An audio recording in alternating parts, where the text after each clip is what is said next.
छोरी बरतिया बिठुआ डबाना त नाही मानी गर दौरा दी छौदा गढ़िया वाला ना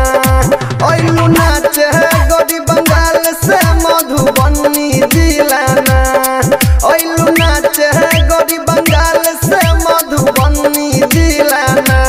हाँ मधुबनी जिला ना त नाही छोरी बरतिया बिठुआ डबाना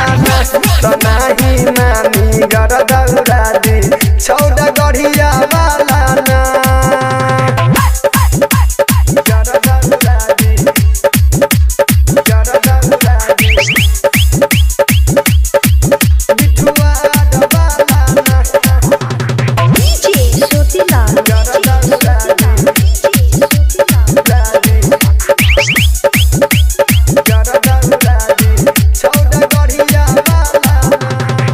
जहिया तू अबू भगवतीपुर में नाचे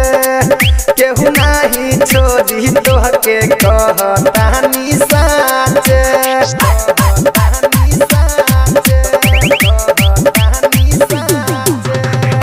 जहिया तू अबू भगवतीपुर में नाचे केहू नाही छोड़ी तोहके कहतानी साचे छौड़िया बिहारी ना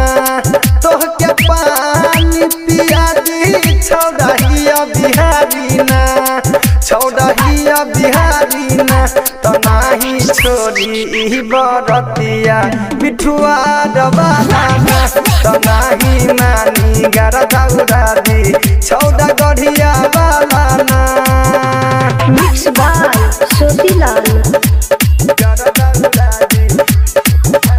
Surya recording studio singing by Mukesh Mawali DJ सोतीलाल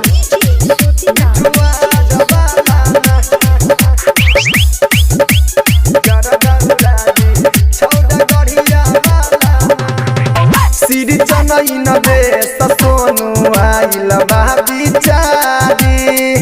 Rahul Mukesh मवाली के चले रंगदारी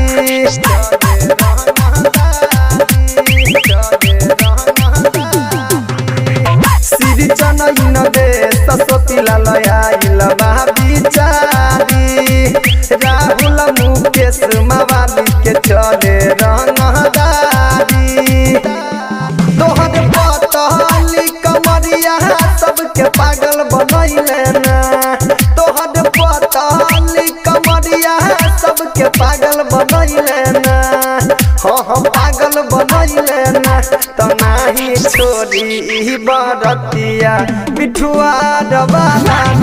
त नाही मानी गर दौरा दी छौड़ा गढ़िया वाला ना ओइलू नाचे गोरी बंगाल से मधुबनी जिला ना ओइलू नाचे गोरी बंगाल से मधुबनी जिला ना हाँ मधुबनी जिला ना त नाही छोरी बरतिया बिठुआ डबाना त नाही मानी गर दौरा दी छौड़ा गढ़िया